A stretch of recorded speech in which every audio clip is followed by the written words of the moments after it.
Ghazali decode நேயர்களுக்கு அன்பு வணக்கம். நான் கசாலி. இன்றைக்கி புதுசாக என்ன அப்படின்னா கசாலி டீகோடு மென்மேலும் பரிணமிக்குது அப்படிங்கிறதுக்கு முக்கிய உதாரணமாக இங்கே அரசியலில் திராவிட கருத்துக்களில் ஊறி நனைச்சி காய போட்டு திரும்ப சாறு புழிஞ்சு திரும்பவும் ஊற போட்டு இருக்க அவர் தோழர் சத்யா. அவர் இந்த யூடியூப் ரூட்டர்ஸோடு சேர்ந்து பண்ண அதகலமெல்லாம் யாரும் மறந்துருக்க மாட்டாங்க. அது மாதிரி இது வேறு ஒரு ஸ்டைலில் அதகலம் பண்ணுறதுக்காக கசாலி டீகோட்ஸில் நம்மளோட சேர்ந்து கொஞ்சம் அதகலம் பண்ணுறதுக்கு வந்திருக்கிறாரு. அவரோட கருத்துக்கள் நம்ம சின்ன கேள்வியெல்லாம் கேட்கலாம். அவர் வச்சு செய்ய போகிறாரு. ஸோ இந்த கசாலி டீகோடு சேனலுக்கு அவரை மனமாற வரவேற்கிறேன். வாங்க சார், சத்யா சார் வாங்க. சார், பில்டப்லாம் ரொம்ப ஓவராக இருக்குது சார்.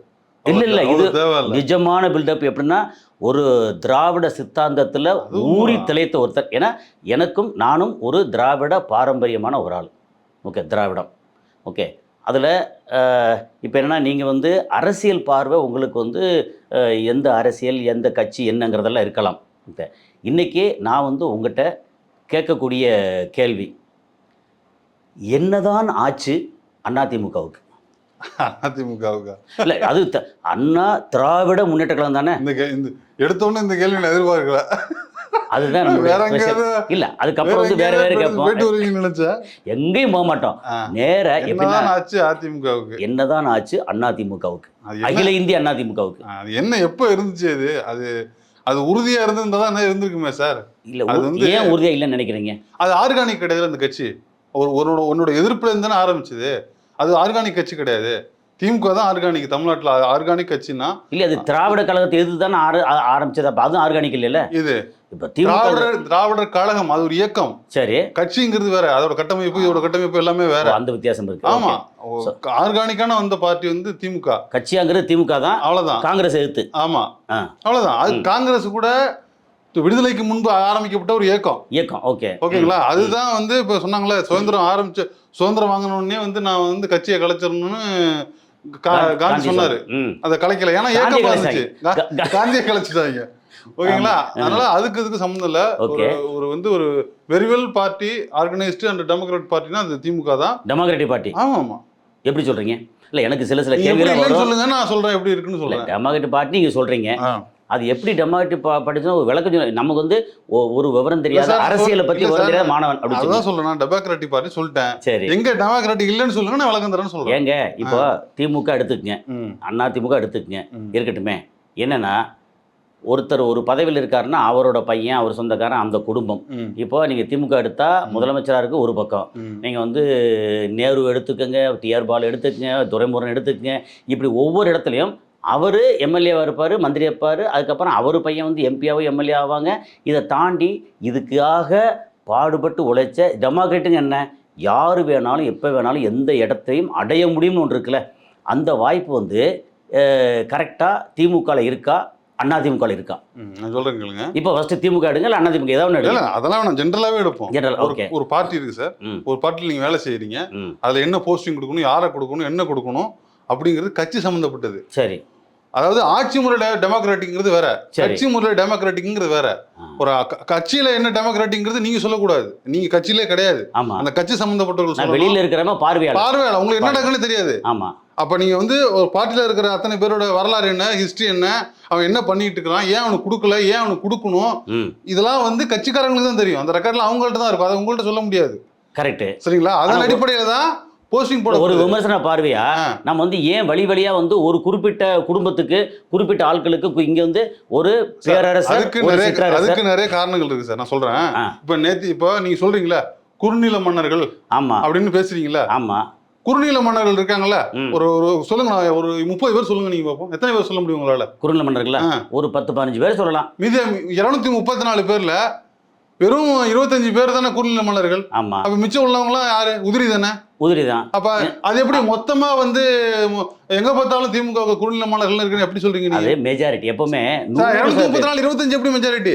இல்ல 234 118 பேர் அப்படி இருந்தா 118 மாவட்ட செயலாளர்கள் அந்த மாதிரி இருந்தாதான் நீங்க சொல்லணும். வெறும் 30, அதுக்கு காரணம் இருக்குது. அந்த 30 பேர் ஏன் அப்படி இருக்காங்கன்னு நான் காரணம் சொல்ல முடியும். ஓகே, இந்த 25 மாவட்ட செயலாளர்கள் இப்படி இருக்கிறத நீங்க எப்படி மெஜாரிட்டி எடுத்து விமர்சனம் வரத்தானே செய்யும். இப்போ அதான் சொல்றேன், அது வந்து ஏன் இல்ல விமர்சனம் அது வந்து இப்போ உதாரணத்துக்கு திருச்சி எடுத்துக்கங்க, KN நேரு சரி அவர் பையன், ஓகே, இந்த மாதிரி வர்ற இடத்துல வேற அந்த கட்சிக்காக தன்னோட ஆத்மார்த்தம், இப்போ நீங்கள் சொல்கிறீங்க உங்கள் ரத்தத்தில் வந்து என் ரத்தத்தில் திராவிடம் ஓடுது, ஆனால் நமக்கு ஒரு பெரிய பதவிக்கு ஒரு இடத்துக்கு வரணும், சேவை செய்யணும், என்ன எதாவது செய்யணும், ஓகே வரணும் அப்படின்ற ஒரு ஆசை வேகம் இருந்துச்சுன்னா அதுக்கு வாய்ப்பு இல்லாத இடத்துல முட்டுக்கட்டை போடுற அந்த ஒரு குடும்பமோ அது ஒரு டீமோ அப்படி இருந்தாங்கன்னா மற்றவங்களுக்கு அந்த ஒரு என்ன சொல் வழி வரத்தானே செய்யும் சார். லாபின்னா ஒன்றும் இல்லை சார், உங்களுக்கு கட்சியில் இருக்க விருப்பம் இல்லைன்னா வேற கட்சிக்கு போயிடலாம். இங்கே எவ்வளோ கட்சி இருக்குது, புரியுதுங்களா? ஒன்று அல்லது ஆரம்பிச்சிடலாம், புது பார்ட்டி ஆரம்பிச்சு பண்ணலாம், அவ்வளவுதானே. இது சார் திரும்ப சொல்றேன், இது ஒரு கட்சிக்குள்ள நடக்கிற விஷயம், ஒரு குடும்பத்துக்குள்ள நடக்கிறது. ஒரு குடும்பத்துக்குள்ள இருக்கிற லாபியை கேட்கறவங்க குடும்பத்துக்குள்ள நடக்கிற லாபியை விட ஒரு குடும்பத்துக்குள்ள இருக்கிற உங்க குடும்பத்துல என் குடும்பத்துல லாபி வந்து எல்லாரும் லாபி பண்றாங்க. நீங்க லாபி பண்ணுவீங்க, பையன் லாபி பண்ணுவாங்க, எல்லாம் பண்ணுவாங்க. அதே மாதிரி ஒவ்வொரு கட்சியிலும் லாபி பண்ணப்படுது. குடும்ப லாபி வெளியில தெரியாது, கட்சி லாபி ஒட்டுமொத்த உலகத்துக்கும் வெளிப்படையா டிரான்ஸ்பரண்டா தெரியறதுனால இந்த கேள்விகள் வருது. இது முழுக்க கட்சி சம்பந்தப்பட்டது. கட்சிக்கு உழைச்சாங்கன்னா அவங்களுக்கு வாய்ப்பு, உழைக்கிறதுக்கு ஒரு வாய்ப்பு. அது முடிவெடுப்பதற்கும் அதுக்கான காரண காரியங்கள் என்னன்னு சொல்வதற்கும் தலைவருக்கு தான் உரிமை இருக்குது. அதெல்லாம் வெளியில சொல்லிட்டு இருக்க முடியாது. 1000 காரணம் இருக்கும் அதுக்கு. அப்ப அதுல ஜனநாயகம் இருக்கு, அவ்வளவுதான் இருக்கு. இல்லாதவங்க வெளில வந்துடணும் சார், இல்லாதவங்க வெளில வந்திருக்காங்க. எம்ஜிஆர் என்ன சொல்லிட்டு வந்தாரு, எனக்கு வந்து அங்க ஒத்து வரணும்னு சொல்லிட்டு வந்தாரு. வைகோ என்ன சொல்லிட்டு வந்தாரு, ஒத்து சொல்லிட்டு வந்தாரு. பாமக ராமதாஸ் என்ன சொன்னாரு, இந்த கட்சிகள் சரின்னு சொன்னா வெளில வந்தாரு. மூப்பனாதிக்கு வெளில வந்தாருல, விஜயகாந்த் வெளில வந்தாருல, வந்துட்டு தான் இருக்காங்க. எப்படி 10 வருஷத்துக்கு 5 வருஷம் வந்துட்டு தானே இருக்காங்க. அப்படின்னா வாங்க, அந்த மாதிரி இதை பத்தி பேசக்கூடாதுன்னு இல்லை, இவ்வளவுதான் இதுல இருக்கிறது. நமக்கு ஜனநாயகம்ன்றது ஒரு சின்ன டவுட். இப்போ எனக்கு வந்து என்ன இருக்கு, திமுக மேல எனக்கு வந்து பெரிய இதெல்லாம் ஒன்றும் கிடையாது. எனக்கு ஒரு பிரச்சனையில் திமுக வந்து காரணமாக இருந்துட்டாங்கன்ற ஒரு இதை தவிர மற்றபடி திமுக அமைப்பு ரீதியாக இது எனக்கு வேறு எதுவும் கிடையாது. நான் திமுக தோல்விக்கு என்னென்ன காரணங்கள் நான் வந்து பட்டியலில் இருக்கு. அதுக்காக ஒருத்தருக்காக திமுக வீழ்ச்சி அடையணும்னு நினைக்கல. ஆனால் திமுக வந்து திராவிட கட்சிகளில் ஒரு பாரம்பரியமான திராவிட கட்சி, ரைட், ஓகே. இப்போ திமுக எதிர்காலத்தில் இப்போ அடுத்து என்னவா ஆக போகுது, டிக்ளைன் ஆகுமா அல்ல வளருமா? அதான் சொல்றது, ஆர்கானிக் பார்ட்டி அதுக்கு என்னன்னு தெரியும். என்னன்னா 75 வருஷமா அந்த கட்சி இருக்குது, ஓகேங்களா. அந்த கட்சி வழக்கம் போல சொல்ற மாதிரி அந்த கட்சி பார்க்காத தோல்வி கிடையாது, அந்த கட்சி பார்க்காத வெற்றி கிடையாது. அதனால அவங்கள வச்சுதான் எல்லாருமே வளர்ந்து வந்திருக்காங்களே ஒழிய அந்த கட்சிக்கு தெரியும். ஒன்றும் இல்லை, 77ல வந்து எம்ஜிஆர் எப்படி வந்து சடார்னு ஒரு சடன் பிரேக்கை போட்டு ஹார்ட் அட்டாக் கொடுத்தாரோ அதே ஹார்ட் அட்டாக் தான் இப்போ நடந்திருக்குது. அந்த அனுபவம் உள்ள அந்த திமுக இந்த ஹார்ட் அட்டாக்கை ஆக்சுவலா கணிச்சிருக்கணும். அவங்க கணிக்காம விட்டதுதான் அவங்களோட தப்பு. கணிக்காம விட்டாங்க பெரிய தவறு தான் அது. ஏன்னா அந்த பாலபாடம் அவங்களுக்கு இருக்குது. ஏன்னா 67 நடந்தது, 67ல அந்த கட்சி ஆரம்பிச்சு கஷ்டப்பட்டு ஆட்சியை பிடிச்சி 72ல வந்து உடனே திரும்ப ஆட்சியை பிடிச்சி 77ல வந்து இந்த மாதிரி ஒரு சடாரான ஒரு ஹார்ட் அட்டாக் நடந்திருக்கு இருக்குன்னு இங்க தமிழ்நாட்டுல. அதை வந்து திரும்ப அசால்ட்டா கணிக்காம விட்டதுதான் ரொம்ப ஒரு இதெல்லாம் என்ன கட்சி ஒரு இலக்காரமா கொஞ்சம் கவனிக்காம விட்டதுன்னு விளைவுதான். ஃபோக்கஸ் ஃபுல்லா எடப்பாடி மேல இருந்துச்சு. இதுவும் நல்லது என்னை பொறுத்த வரைக்கும். அப்படியே சொல்றீங்க? ஆமா. ஏன் அப்படின்னா இப்போ இந்த தாவேக்காவுக்கு கிடைச்ச நிலைமை இருக்குல்ல, அந்த 108ங்கிறது, அது வந்து திமுக கிடைச்சிருந்துச்சுன்னா திமுகவோட நிலைமை இன்னைக்கு பரிதாபத்துக்குரிய நிலைமையா இருக்கும். கிட்டத்தட்ட ஒரு ரொம்ப ரொம்ப கஷ்டம். அது எப்படி நம்ம நினைக்கிறதுனே தெரியல. ஏன் தெரியுங்களா? குதிரை பேர் நடத்தணும், இது ஏகப்பட்ட விஷயம். ஆமா, தொங்கு சட்டசபை வந்த உடனே ரொம்ப முன்னாடி வந்து ரொம்ப தீர்க்கமா நாங்கள் ஆட்சி அமைக்க போவதில்லைன்னு அறிவிச்ச ஒரே கட்சி முதல்ல திமுக தான். உலகத்துல எதிர்கட்சியா இருப்போம் சார். உலகத்துல எந்த கட்சியும் மேல சொல்லாது சார். எந்த கட்சி நீங்க வரலாற்றில் எடுத்து பாருங்க, யாரு எப்ப வந்து கவுத்து ஆட்சியை பிடிக்கலாம் குதிரை பாருங்க. 2016லயும் இதே வாய்ப்பு அவருக்கு கிடைச்சது. 17ல ஜெயலலிதா கிடைச்சதா? செய்யல, அவர் வேணாட்டார். எப்பவுமே அந்த வாய்ப்புகள் வரும்போதெல்லாம் இப்ப ஒண்ணும் இல்ல, ஸ்டாலின் அவர்களை பார்த்து தொண்டர்கள் கத்துறது என்ன, நீங்க என்ன சும்மா அப்படியே இருக்கிறீங்க, ஒண்ணுமே செய்ய மாட்டேங்கிறீங்க, ஒரு சினிமா பாலிடிக்ஸ் பண்ணுங்க, ஒரு ஜெனரஸ் பாலிடிக்ஸ் பண்ணுங்க அப்படின்னு சொல்லிக்கிட்டே இருக்கிறாங்க. அதை ஒருபோதும் பண்றது இல்லை. அவரு முதல்ல வெளில வந்து நாங்க ஆட்சி அமைக்க போறது இல்லை அப்படின்னு சொன்னது இருக்குல்ல, அதுதான் நேர்மையானது. இதே மாதிரி தாவேக்காவும் சொல்லியிருக்கணும், இதே மாதிரி அதிமுகவும் சொல்லியிருக்கணும். இதுதான் உண்மையான அரசியல் கட்சிகளோட இது அதிமுக பண்பு ஏன் சொல்றதுக்கு வழி தெரியுமா? இல்ல. அதிமுக சொல்றதுக்கு வழி இல்ல. ஒரு 53 47 இல்ல வச்சுக்கிட்டு சார், சொல்ல முடியாது. இல்ல அதான் சொல்றேன். அவங்களுக்கு நான் எந்த அடிப்படை சொல்ல வரேன்னா, ஓ 108 எடுத்திருந்தா 3 கட்சியும் எதிரி கட்சிகள், ஒன்னோட ஒண்ணு ஜாயிண்ட் கிடையாது. அப்ப என்ன பண்ணுவோம், மூணு பேரோட சேர்ந்து தான் ஆட்சி பண்ண முடியும்னா கண்டிஷன் இருக்கும்போது ஆப்வியஸ்லி நீங்க 3 பேருக்கும் வாய்ப்பு இல்லைன்னு தானே. இல்ல 3 பேருமே என்ன பண்ணிருக்கணும், சாரி நாங்க மக்களுக்கு வாய்ப்பு கொடுக்கல, நாங்க விலகிக்கணும் 3 பேருமே சொல்லிருக்கணும். அப்ப கவர்னர் ஆட்சி வந்திருக்கும். ஆனால் அதுல ஒரு கட்சி மட்டும் தான் சொல்லிருக்கு. அப்ப மத்த 2 பேருக்கு என்ன, இப்ப திமுகவுக்கு அதிமுக வச்சு பண்ணலாம், அதிமுகவுக்கு திமுக வச்சு ஆட்சி பிடிக்கலாம்லோ, இல்ல தாவேகாவுக்கு அதிமுக பிளஸ் திமுக 2மே இருக்கு அப்படிங்கிற எண்ணம் தானே. இது எவ்வளவு அல்பத்தனமான எண்ணம். நீ சரியான ஆளா இருந்தா நீ தானே விலகி போயிருக்கணும். ஆமா, நீ எப்படி தூய சக்தி? அப்ப தூய சக்தி யாரு? திமுக தூய சக்தி. ஸோ இந்த விதத்துல திமுக தூய சக்தி, கண்டிப்பா தூய சக்தி கண்டிப்பா.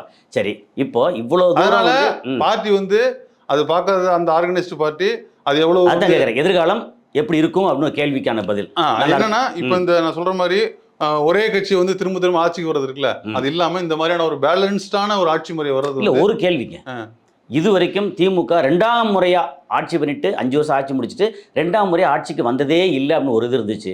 அப்புறம் ஸ்டாலினுக்கு வந்து முதலமைச்சராகிறதுக்கான வந்து வாய்ப்பே இல்லைன்னு ஒரு இது இருந்துச்சு. அதை முறிச்சு வந்தார். இப்போ 2ஆம் முறை ஆட்சிக்கு வாய்ப்பே இல்லைன்னு சொல்லிட்டு இருந்தாங்க. ஆனால் அது வந்து உண்மையாயிருச்சு. அது என்ன வேணாலும் இருக்கட்டும், ஆயிடுச்சு. இப்போ நான் கேட்குறது வந்து 2 விஷயத்தில் ஒரே இதுதான், பட் 2 விஷயமா இருக்குது ஒரே கேள்வியில்.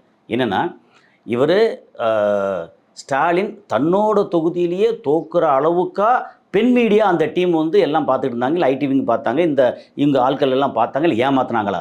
தலைவரை வந்து ஏமாத்தினா என்ன சொன்னாலும் சரி கேட்டுக்குவார், எதுவும் வந்து படாருன்னு ஆக்ஷன் எடுக்க மாட்டார். சரி ஓகே பரவாயில்லன்னு ஏமாத்தினாங்களா, அல்லது இவர் தன்னை மறந்து ஏமாந்துட்டாரா, என்ன நடந்துச்சுங்கிற விஷயம் இருக்கு இல்லையா? திமுகவில் நம்ம அதிமுக அலசுகிறோம், திராவிட கட்சியில் அலசுகிறோம், தாவேக்கா இப்போ அலசலை. ஏன்னா தாவேக்கா வந்து ஆட்சி பிடிச்சாங்க, என்ன குதிரை பேரம் பண்ணி இது பண்ணி என்னத்தனாலும் பண்ணிட்டு இருக்காங்க. அதை பற்றி விமர்சனம் இருக்குது. ஆனால் இப்போ இதில் விமர்சனம் பண்ணலை. நான் கேட்குறது வந்து பெண் மீடியானா பெண் தானே, அந்த பிஎன் நம்ம இவர் சபரீசனோட அந்த ஒரு நிறுவனம் அதை இப்போ கலைச்சிட்டாங்க. ஓகே, அப்போ அவரோட பங்கு திமுகவை வீழ்த்திச்சா அல்லது சரியாக கணிக்க தவறிட்டாங்களா, என்ன மாதிரி இம்பேக்ட்? இல்லை சார், அதாவது அந்த பெண் மீடியாங்கிறது ஒட்டுமொத்த தமிழ்நாட்டுக்கு தான் வேலை பார்த்துச்சு. அவருக்கு மட்டும் தனி வேலை கிடையாது. தமிழ்நாடு வேலை தனி அந்த வீடியோங்கிறது ஒட்டுமொத்தமா எல்லாருக்கும் தான், ஒட்டுமொத்த எல்லா மக்களுக்கும் தான் போய் சேர்ந்தது. அதனால வந்து அந்த தனியாலாம் அவருக்கு தனியா குளத்தூர்ல ஸ்டாலின் ஜெயிக்கணும்னு எந்த மீடியா அந்த மீடியா ஒர்க் பண்ணி சொல்ல வரல. ஸ்டாலினே தோக்குறாரே அப்படின்ற அளவுக்கு ஒரு, அதாவது இப்போ யாரோ ஒரு எக்ஸ்ஆர்ஓ எங்கேயோ தோத்துட்டாங்க, ஓகே, அப்போ நமக்கு வந்து அதிர்ச்சி வராது. அதான் சார், இந்த அதிர்ச்சி இருக்குல்ல, இந்த அதிர்ச்சியோ ஸ்டாலின் ஏன் திரும்ப வரலங்க அதிர்ச்சியோ எல்லாருக்குமே இருக்குது. இப்போ இதான் மனநிலை, இதை தான் நம்ம ஆராயணும். இப்படி இருக்கும் பொழுது அதான் அதுக்கான பதில் அதிர்ச்சி தோல்வி தான். அது உண்மையான அதிர்ச்சி தோல்விங்கிறதா அது. ஒன்றும் இல்லை சார், இப்போ ஓட்டு போறதுல நிறைய கிரைட்டீரியா பார்த்து ஓட்டு போட்டிருக்காங்க. சில பேர் ஓட்ட சும்மா போட்டு பாப்போன்னு போட்டிருக்காங்க, சரி இட்டு பாப்போன்னு போட்டிருக்காங்க. ஓட்டா மாத்த போகுது அப்படின்னு நிறைய பேர் இந்த மாதிரியான அலட்சியத்தனமான ஓட்டுகள் தான் இந்த மாதிரியான வேலைகளை பார்த்துருக்குது. அப்படிதான் நம்ம புரிஞ்சுக்க வேண்டியிருக்குது. அதர்வைஸ் இதுல வந்து அப்படி பார்க்க போனா சார் நிறைய இருக்கு சார். இல்ல நேத்து இப்போ ஒன்றும் இல்லை சார், ஒரு கிரிக்கெட்ல ஒரு ரன்ல 2 ரன்ல தோப்பாங்கல்ல, ஆமா, அப்ப நீங்க வந்து கொடுமையா இருக்கும், பயங்கர கொடுமையா. ஏன் தெரியுங்களா? விஸ்வீட்ல வந்து ஒரு 10 போர் விட்டுருப்பான், லூசு போய் அந்த போனை நீ தடுத்திருந்தீங்கன்னா 2 ரன்ல ஜெயிச்சு. இன்னொரு காமெடியா சொல்லுவாங்க, டிவியில பார்த்துட்டு இருக்கவன், அட பாவி முதல்ல தான் வேகமா பந்து வந்துச்சு, நீ வந்து விட்டுட்ட, திரும்ப ஸ்லோவாக தானே பந்து இவன் ரீப்ளே பண்ணுவாங்கல்ல ஸ்லோ மோஷனில், அதை சொல்லுவேன், பெரிய காமெடியில் வந்துச்சு முன்னாடி. அட பாவி ரெண்டாவது வந்து ஸ்லோவாக வருது, அதை கூட பிடிக்க முடியல. நானே சிரிக்க முடியும். ஏன் சார் நீங்க இல்லை சொல்கிறேன், நீ சொன்ன கிரிக்கெட் அதாவது அந்த டைமில் ஏன்னா அது என்ன தோணும், அந்த ஃபோரை தடுத்துருக்கலாம்டா, டே இந்த ஃபோரை அந்த 2 ரன் விட்டுருக்கலாம்டா அப்படின்னு இதெல்லாம் தோணும். ஆமாம், அதே மாதிரி இந்த மாதிரியான நம்ம அலச போகிறோம்னு ஆரம்பித்தோம்னா தோத்ததுக்கான காரணங்கள் கிரைட்டீரியா நிறைய இருக்கும். சரி, பொதுவாக ஒரு காரணம் அதை திருத்துறாங்க, அதை திமுக உணர்ந்து திருந்துதா மாற்றுதா, ஒரு மாதிரி திரும்ப வந்து புது உத்வேகம் எடுக்குதா? இதுக்கு வந்து அன்னைக்கே சொல்லிட்டாரு உதயநிதி, நீங்க வந்து உங்க கட்சியை சுய பரிசோதனை செய்யணும்னு கேள்வி கேட்டப்ப சிரிச்சாரு அவரு. நாங்க டெய்லியும் தாங்க சுய பரிசோதனை பண்ணிட்டு இருக்கோம், நாங்க 75 வருஷமா இருக்கோம், எங்களுக்கு தெரியும், சரிங்களா, எங்களுக்கு தெரியும் என்ன நடக்குது, என்ன போகுது, என்ன வருதுன்னு. அதெல்லாம் நடந்துகிட்டு தான் இருக்குது. அதை தாண்டி சில விஷயங்கள் அதெல்லாம் நம்ம கையில் கிடையாது. எதிர்கட்சி தலைவராக உதயநிதி ஸ்டாலின் போட்டிருக்காங்க இல்லையா, அவரை பற்றியே நிறைய முணுமுணுப்புகள், அது நிறைய நான் வெளியில் போடுறது எனக்கு என் காதுக்கும் வந்து சொல்லுங்க பேசுவோம். இல்லை அதை தான் வந்துச்சு, அது சரியாக தப்பாங்கிறது. அதாவது கட்சியில் எடுத்தோடனே அவர் இடம் கொடுத்து ஜெயிச்சாரு, எம்எல்ஏ ஆனார் அப்படிங்கிறது பெரிய விவாதத்துக்கு வரல. ஒரு மந்திரி ஆனார் அப்படிங்கிறது ஒரு லேசாக முணுமுணுப்பு வந்துச்சு. துணை முதல்வர் அப்படின்னா பெரிய முணுமுணுப்பு வந்துச்சு. ஓகே, அது உங்களோட பார்வையில் ஒரு திராவிட ரத்தம், திராவிட பாரம்பரியத்தில் உங்களோட பார்வையில் அவர் அடுத்த கட்டமாக மெதுவாக வர்றாரு அப்படிங்கிறது. ஏன்னா ஸ்டாலின் மேலே அந்த விமர்சனம் பெருசாக வரல. என்ன ரொம்ப வருஷமாக காத்துக்கிறது தான், நிறைய வேலை செஞ்சார், எல்லாரையும் அரவணைச்சு போய் எல்லா இடத்துலையும் பார்த்து அவர் வந்து தன்னை தகுதிப்படுத்திக்கிட்டு காலத்துக்காக காத்திருந்து எதிர்க்கட்சி தலைவராக இருந்து முதலமைச்சர் ஆனார். ஓகே, ஆனால் இவர் வந்து ஜம்ப் பண்ணி டக்குன்னு வந்து ஒரு 2-3 வருஷத்துக்குள்ளே வந்து துணை முதல்வராகி செயல்பாடு வந்து யாரும் குறை சொல்லலை. நான் இப்பவும் சொல்கிறேன், துணை முதல்வராக அவர் வந்ததுக்கப்புறமா இருக்கட்டும், அதுக்கு முன்னாடி வந்து விளையாட்டுத்துறை அமைச்சராக இருக்கும்போது இருக்கட்டும், ஆனால் செயல்பாடை வந்து யாரும் பெருசாக குறை சொல்லலை. ஆனால் இதில் வேற யாரும் இல்லையா, அவர் இவ்வளோ அவசரமாக ஏன் இருக்கு சார்? நான் சொல்கிறேன், இப்போ வந்து அதிமுக அழிஞ்சிக்கிட்டு இருக்குல்ல, அதுக்கு காரணம் என்ன நினைக்கிறீங்க? அதுக்கு என்ன காரணமோ தலைமை சரியில்லை. அதே காரணம் தான் இங்கே பலம். அதிமுகவில் என்ன பலவீனமாக இருக்குதோ அது இங்கே பலம். இப்போ வந்து 2-3 விஷயம் இருக்குது. இப்போ உதயநிதி மேலே இருக்கிற அந்த காழ்ப்புணர்ச்சி இருக்குல்ல, அது வன்மமானது. ஏன்னா இப்போ செயல்பாடு, மக்களுக்கு செயல்பாடு தான் சார் முக்கியம், வேற எதுவும் முக்கியம் இல்லை. அது யார் என்ன இருக்கிறாங்க எப்படி இருக்காங்க தேவை கிடையாது, மக்களுக்கு செயல்பாடு தான் முக்கியம். அதை தாண்டி ஒருத்தர் மேலே நீங்க குற்றச்சாட்டு வைக்கிறீங்கன்னா அது வன்மம். இதே இப்போ வன்மமா தான் இருக்க முடியும். இல்லை இப்போ சொல்றேன்ல, இப்போ நான் சொல்லும்போது வெளியில கேட்ட விஷயம் நான் கேட்குறேன்.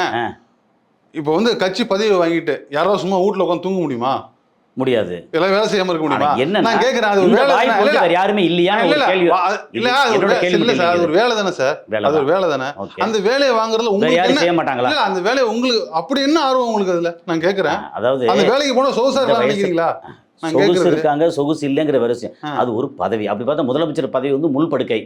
அது ஏன் வந்து விரும்பி வாங்குறாங்க, விரும்பி போறாங்க? ஒரு அதிகாரம். ஓகே, இந்த அதிகாரம் வந்து இவர் உதயநிதி ஸ்டாலின் தான் தகுதியானவரா, வேறு யாருமே தகுதி அந்த கட்சியில் இத்தனை வருஷமாக இதில் இருந்து தகுதியாக யாருக்குமே இல்லையா அப்படின்ற ஒரு கேள்வி வெளியில் நான் நிறையா முன்னாடி ஒப்பீனியன் போலுக்காக போனேன். ஓகே, எலெக்ஷன் முன்னாடி அப்போ நிறையா வந்துச்சு. அதைத்தான் வந்து ஒரு திராவிட ரத்தமாக உங்கள்கிட்ட நான் கேட்குறேன். கட்சியில் உள்ளவங்களுக்கு எந்த பிரச்சனையும் கிடையாது. அப்படி இருந்து இல்லை கட்சியில் உள்ளவங்க நிறைய சொன்னாங்க, நீங்கள் சும்மா எல்லாம் சொல்லாதீங்க. உள்ள வந்து சார் அவ்வளோதான் பிரச்சனை. உங்கள் திமுக கட்சியில் வந்து நிறைய சொன்னாங்க. நான் பேசும்போது சிம்பிளாக சொல்கிறேன் சார், பிடிக்கலன்னா வந்துருங்க.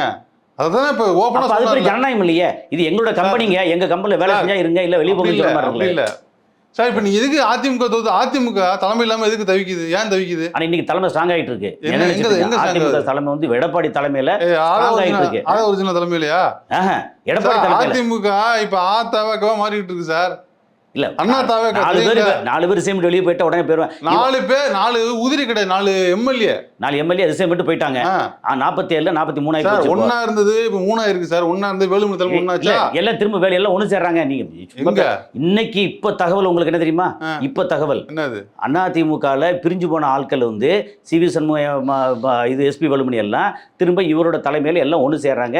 4 பேர் உதிர்ந்ததா முடிஞ்சு போச்சு. இப்ப அதிமுக திரும்ப வந்து ஸ்ட்ராங் ஆகிட்டு இருக்கு. நீங்க சொல்ற சார், அவர் உண்மையில கரிஷ்மா தலைவர் எடப்பாடி வந்து ரொம்ப தூரம் உண்மையில போயிட்டார் சார். திரும்ப முடியாது. இல்ல திரும்ப வேண்டியதில்லை, தலைமையான அப்படித்தான் இருக்கணும். உண்மையில இருக்காரு அவரு, உண்மையில இருக்காரு. ரைட், உண்மையில திரும்பினாலும் அடிச்சு நாசமாகலாம் அப்படிலாம் போக முடியாது சார். ஒரு கட்சிக்கு தலைமை என்பது ரொம்ப முக்கியம், நிர்வாகம் என்பது ரொம்ப முக்கியம். அது அந்த கட்சிக்கு உட்பட்டு, திரும்ப சொல்றேன், அது கட்சி சம்பந்தப்பட்டது. அதை வந்து யாரும் ரொம்ப விளையாட்டுத்தனமா எடுக்க முடியாது. விமர்சனம் பண்றோம், நம்ம பார்வையில் விமர்சனம் பண்றோம். சொல்றேன், இந்த தமிழ்நாட்டு மக்கள் அல்லது வந்து இந்த மாதிரியான இன்ஸ்டபிலிட்டியில் வந்து நம்ம தமிழ்நாடு இருந்தது கிடையாது. ஏதோ ஒரு சாலிடான ஒரு மெஜாரிட்டி கொடுத்தா வந்திருக்கிறாங்க. அந்த மாதிரிலாம் இல்லாதப்ப இப்போ இவரு இல்லைன்னா அவரு எல்லாம் இவருன்னு 2 கட்சி இருந்ததுனால தான் மக்கள் மாற்றி வாக்களிச்சாங்க. அந்த 2 கட்சியுமே இல்லைன்னு வச்சுக்கோங்க, நம்ம என்னென்ன கண்டிஷனே சொல்ல முடியாது. அந்த கண்டிஷன் இப்போ வந்திருக்குது. 2016க்கு அப்புறமா அந்த கண்டிஷன் தான் போயிட்டு இருக்குது. ஓகேங்களா? அதுக்கப்புறமா ஸ்டெபிலைஸ் ஆகலை. வந்து எடப்பாடி பழனிசாமி கட்சி அந்த ஆட்சி முறை பண்ணும் பொழுது ஸ்டெபிலைஸாகவே இல்லை. அதுக்கப்புறம் 2021 2026 வரைக்கும் ரொம்ப ஸ்டெபிலைஸாக கொடுத்துருக்காரு. திரும்ப ஒரு இன்ஸ்டெபிலிட்டி ஆயிருக்கு. அப்போ கட்சி தலைமைங்கிறது ரொம்ப முக்கியம். அதை விளையாட்டுத்தனமா எடுக்க, இது இப்போ எலெக்ஷன்ல ஓட்டு போட்டாங்களே டிவி கேக்கு, அந்த மாதிரிலாம் விளையாட்டுத்தனமாலாம் முடிவு எடுக்க முடியாது. ஒரு சாலிடாரிட்டி தேவைப்படுது. அதனால தலைவருங்கிறது ஒரு கருத்தின் அடிப்படை தான் வர்றாங்க. இந்த பெரியாரிசத்தை மாத்தினாங்க, இந்த கொள்கையை மாத்தி அவங்க வந்து செஞ்சாங்கன்னு சொன்னா நீங்க சொல்லுங்க. உதயநிதி பேசின பேச்சு இருக்குல்ல, சனாதனத்தை ஒழிப்போம்னு, இந்த பேச்சை திமுகவில் இருக்க 2 கோடி வாக்காளர்கள்ல வேற யாராவது பேசுவாங்க? 2 கோடி வாக்காளர் எப்படிங்க சொல்றாங்க? 1.5 கோடி வாக்காளர் சும்மா வச்சுங்க. 1.5 கோடி 2 கோடி அந்த கூட்டம் எப்படி 2 கோடி வாக்காளர் எனக்கு அதெல்லாம் ஜெயிச்சிருக்குமே? எனக்கு அதுல உடன்பாடு இல்லை, அதெல்லாம் விடுங்க. இல்ல நான் ரொம்ப ஒரு டேட்டாவோட கேள்வி. ஐயோ இல்ல, எனக்கு அது முக்கியம் இல்ல, டேட்டா எனக்கு முக்கியம் இல்ல. நான் சொல்ல வந்தது வேற. திமுக ல இருக்கிற 2 கோடி வாக்காளர் இல்லைங்க. ஐயோ அது பிரச்சனை இல்ல சார். சரி, நான் சொல்ல வர அது இல்ல. திமுகவில் இருக்கிற யாராவது உதயநிதி மாதிரி பேச முடியுமா? யாராவது பேசுவாங்களா? சனாதனத்தை ஒழிப்புன்னு எவன் பேசுவான்? தலைமையில் இருக்க ஸ்டாலினே பேச மாட்டார் சார். தலைமைக்கு யாரும் பேச மாட்டாங்க. அதனாலதான் அவர் தலைவர். அதனாலதான் அவர் தலைவர் பதவி போட்டிருக்கு. அப்படி பேசி வெளில யாராவது போய் பேசுறத சொல்லுங்க, நம்ம அவங்கள தலைவரா போகிறத பத்தி அவங்கள்ட்ட பேசலாம்.